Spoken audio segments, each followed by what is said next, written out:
Dažnai kyla klausimas, ar sakyti vaikui, kad jis yra globojamas, ar jis yra įvaikintas.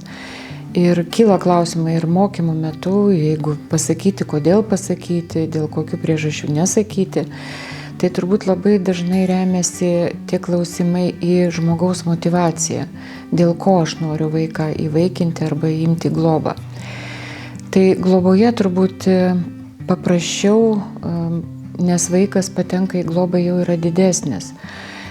Mažametis gali būti 3-5 metų vaikas, bet jisai jau supranta kažkiek, kad jisai pateko į kitą šeimą, kurioje yra kita pavardė, galbūt kiti vaikai, kiti namai, ir su juo šnekėti ir kalbėti apie tai, kodėl jisai auga mano šeimoje, yra kartais paprasčiau. Jeigu vaikas yra įvaikintas, tai dažnai būsimi įvaikintojai klausia, tai vaikas yra mano, gaus mano pavardę, kodėl aš turiu sakyti. Tai turbūt labai svarbu suprasti vieną dalyką, kad vaikas turi teisę žinoti apie savo kilmę, kas yra jo tėvai ir kas yra jo šeima, galbūt giminės, ir kodėl tą paslaptį reikia laikyti. Nes manau, kad įvaikinimas ir globa tai nėra gėdingas dalykas. Tai yra tas dalykas, kada mes galime didžiuotis tuo, kad aš pagelbėjau vaikui, vaikas gali gauti pilnavertį gyvenimą šeimoje. Ir tas yra svarbiausias dalykas. Kodėl žmonės bijo vis dėlto pasakyti, kad vaikas globojamas arba įvaikintas? Dažniausios priežastys yra, kaip ir minėjau, kad kodėl reikia sakyti, nes aš būsiu mama ar aš būsiu tėtis. Kitas dalykas tai yra mitai tokie, kad vaikas norės sužinoti apie savo biologinį, žinodamas, kad jis turi biologinius tėvus ar biologinę mamą, tai manęs nemylės, mane atstums. Arba paauglystėje noris bėgti iš namų. Elgesys bus toksai, kad sakys, tu man ne mama ir man ten neaiškink. Tai dažniausiai tokios fantazijos kyla iš nerimo globėjų arba įtėvių, kad mane atstums vaikas. Bet jeigu vaikas žinos, kad jis yra globojamas įvaikintas ir augs su tą žinia, ir tai ta žinia nebus gėdinga žinia, tai bus, kad šansas vaikui turėti šeimą, tai yra geras dalykas. Ir jisai gali atvirkščiai mylėti savo tėvus, tuos, kurie augina. Visada sakau vieną tokį labai gerą pavyzdį. Viena moteris, kuri užauginosi globoje virš 10 vaikų, ir pasidalinsiu jos istoriją, kai mergaitės gyvenime, kada jinai pateko į globą, jai buvo 3 metukai ir vėliau atsirado jos mama, jinai klausė pas savo globėją, o kodėl aš turiu 2 mamas? Ir labai išmintingai moteris atsakė, tu esi laimingas vaikas, tu turi 2 mamytės. Pas vieną mamytę tu gimėjai pilvuke, o pas mane tu gimėjai širdutėje. Aš labai norėjau tavęs, labai laukiau ir tu atėjai į mano šeimą, į mano namus.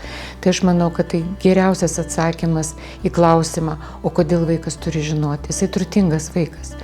Jisai laimingas vaikas, nes jisai atrado jūsų namus. Dažnai kyla klausimas, o kodėl, kaip yra realybėje, kaip vaikas sužino ir kodėl jisai turi sužinoti, arba kaip jam pasakyti, kad jis yra įvaikintas arba globojamas. Tai jeigu vaikas patenka į mūsų šeimą nuo mažens žinodamas, kad aš turiu savo biologinę mamą arba aš turiu savo biologinius tėvus, kurie mane pagimdė, kur jų dėka aš atėjau į šitą pasaulį. Ir tai tartum žinojimas, kad aš turiu kitas šaknis, bet tai nereiškia, kad aš negaliu augti kitoj šeimoje. Tai kaip gėlės persodinimas. Jeigu įsivaizduokime, kad mes norim persodinti augalą, bet labai apkarpome šaknis. Ir tada klausimas, kiek jisai prigis toj naujoje aplinkoje, kiek jisai bus savo vaikas. Dažniausiai būna, kad tas klausimas kyla, o kada geriausia pasakyti, ir mokymo metu mes dažnai darom tokius pratimus, o kaip jums atrodo, ar ten 3 metų vaikas. Dažnai atsakymas būna mokymų dalyvių, tie, kurie rengiasi būti globėjais arba įtėviais, o tai kada galima atsakyti, kada tą klausimą, reiškia, vaikas užduos. Tai dažniausiai globėjai ir įtėviai būsimi sako, tai kada jisai jau supras. Nu tai kada jisai supras? Nu tai 3 metų ar vaikas supras, kad jisai yra įvaikintas arba globoja? Nu kad gal dar ne. Nu gerai, o ten 7 metų. Nu 7 jau galima kažkaip pasakyti. Sakau, dabar jūs įsivaizduokite, kad 7 metų vaikas sužino, kad šiaip tai ne šitos mamytės pilvukė aš augau. Tai kaip jisai tą priims? Tai kaip aš kažkam buvau nereikalingas? Tai jeigu mes dažnai įtėviai ir globėjai sako, nu mažiau traumuoti vaiką, kad kam jam žinoti, arba vat, jisai bus paauglys ir tada pasakysiu, kada jisai jau gebės suprasti, kad aš esu tikroji mama, arba aš esu tas tėtis, kuris tave augina. Ir tas laikas, nu, mano akim prarastas, dėl to, kad vaikas turi augti su žinia, kad taip, pagimdė kitą mamytę, tu augai kitoje aplinkoje, bet tu dabar esi mūsų šeimos dalis, tu esi mano šeimos, manęs dalis, aš tave auginu, aš esu tikra mama, ta, kuri tave augina. Tai nėra to laiko, kada konkrečiai pasakyti. Vaikas turi augti su tą žinia. Mes ir mokymo metu aiškinam, kad vaikas girdėdamas ir kūdikystėje girdėdamas, kad šitas vaikas yra įvaikintas ir tai yra tvarkoj. Iš kur pas jūs atsirado vaikas, mes įvaikinom arba mes paėmėm į globą tą vaiką. Ir kaimynai aplinka girdi tą ir mato ir tai priima kaip normaliai. Mes turėjom tokį pavyzdį, kur vienas berniukas pradėjęs lankyti darželį 3 ar 4 metų, jisai atėjo ir jisai pirmą dieną pasakė, aš žinokit globojamas vaikas, aš turiu 2 mamytės, 2 tėčius. Ir visi vaikai ir visa aplinka tai priėmė visai normaliai, kad tai yra, nu taip, yra tokios šeimos, kur vaikas auga globoje, arba vaikas yra įvaikintas, jisai turi 2 mamytės arba 2 tėvelius. Tai bet būna tokių momentų, vat, ir dabar tokį klausimą turiu padėti išspręsti būsimiem įtėviam, kuriem pasiūlytas berniukas 5 metų įvaikinimui ir jie baigė mokymus prieš kelis metus, kreipėsi pagalbos, o kaip mums pasakyti, mes turim su tuo vaiku susipažinti ir pasakyti, kad mes busim tėtis ir mama, ir jie labai jaudinasi ir tas jaudulys labai atpažįstamas, lygiai taip tėvai jaudinasi, kada savo vaikas, biologinis vaikas gimsta arba ruošiasi moteris ir vyras susilaukti to vaiko. Ir tas jaudulys toks atpažįstamas, tai vis tiek to vaiko gimimas jūsų šeimoje ir nesvarbu, ar jam yra 3 dienos, ar jisai gimė pas jūs, ar jisai gimsta jūsų šeimoje būdamas 5 metų. Tai tas yra ilgas, kaip čia pasakyti, ne tiek ilgas procesas, bet labai svarbu žinoti, kad tikrai yra specialistai, kurie padės pakonsultuos ir eis to keliu, padės jums surasti žodžius, surasti įvairius būdus, kaip vaikui pasakyti, kad aš dabar būsiu tavo mama arba tavo tėtis. Tai yra ir knygelės, ir žaidimai, ir įvairūs kiti metodai, kaip kalbėti apie tai. Ir to mes mokome ir per gimk mokymus.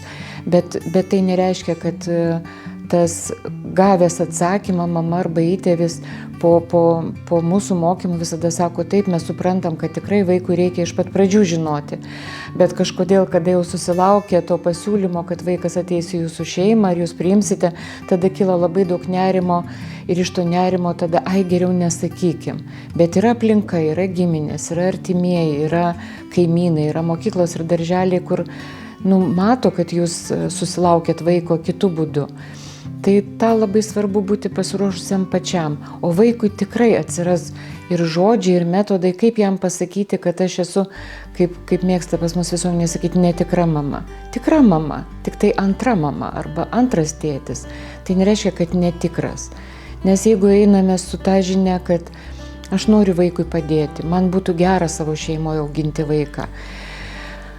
O tokių vaikų yra labai daug, kurie laukia savo šeimos. Tai nereikia bijoti, jeigu aš būsiu pasirengusi, aš tikrai rasiu žodžius, kuriuos pasakyti vaikui. Kas labai svarbu žinoti, ko nesakyti vis dėlto vaikui.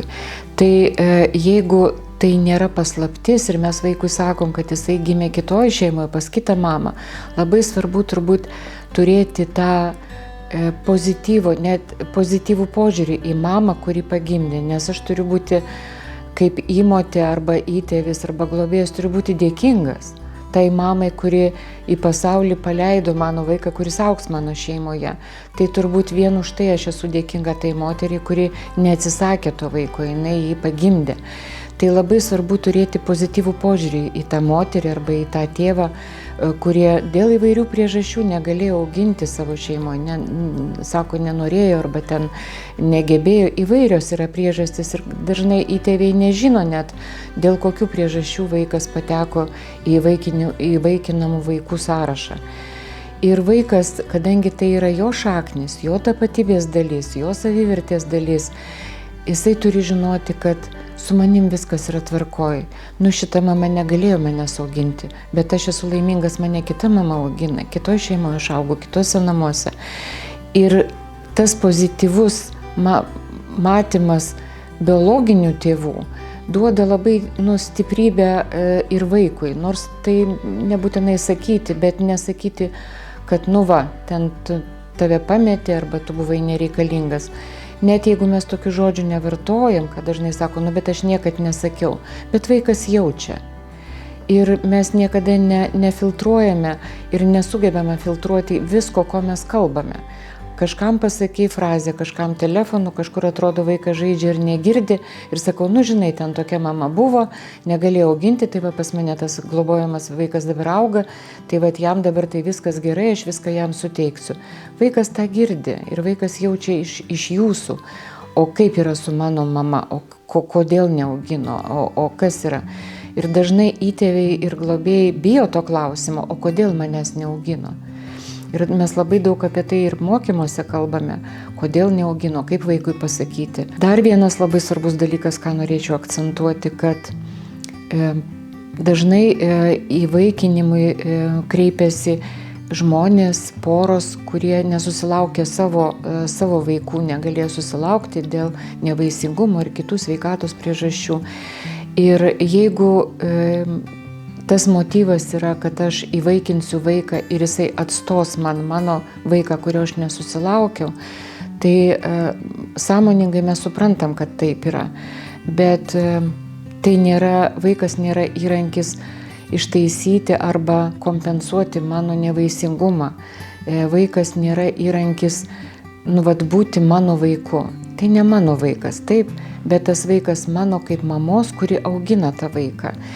Ir vaikas su kita savo gimimo istorija, tai nereiškia, kad jisai kitaip bus mylimas. Jisai mylimas, suaugęs su manim, su mano šeima vis tiek bus. Ir vis tiek bus mano giminės dalis. Tai labai svarbu tą suprasti, kad lūkesčiai gali nepasiteisinti. Įtėviai ir globėjai patiria tuos pačius jausmus ir su tuo pačiu susiduria. Bet jeigu lūkestis turėti kažkokį įsivaizduojamą vaiką, to, kurio aš nesusilaukiau, tai mano lūkesčiai gali labai netitikti realybės. Tai tos fantazijos kartais gali padaryti blogį pačiam globėjui arba įtėviui. Tai labai svarbu turbūt savo atsakyti į klausimą, ar aš noriu vaikui padėti, ar aš noriu vaiko savo. Net mama, kuri pagimdo vaiką, jinai pagimdo vaiką pasauliui gyvenimo, o ne savo.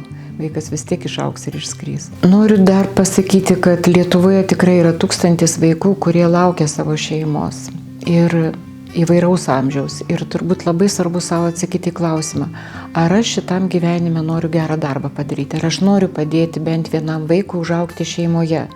Tai jeigu tas yra jūsų širdį, jūsų galvoje, jūsų mintise, jeigu jūs tuo dalinatės, tai tikrai kreipkitės į artimiausią globos centrą, kur galėsite gauti ir daugiau informacijos, ir pagalbos, ir paramos, ir mokymų, kad vaikas ateitų į jūsų šeimą, į jūsų namus ir visi būtumėt laimingi.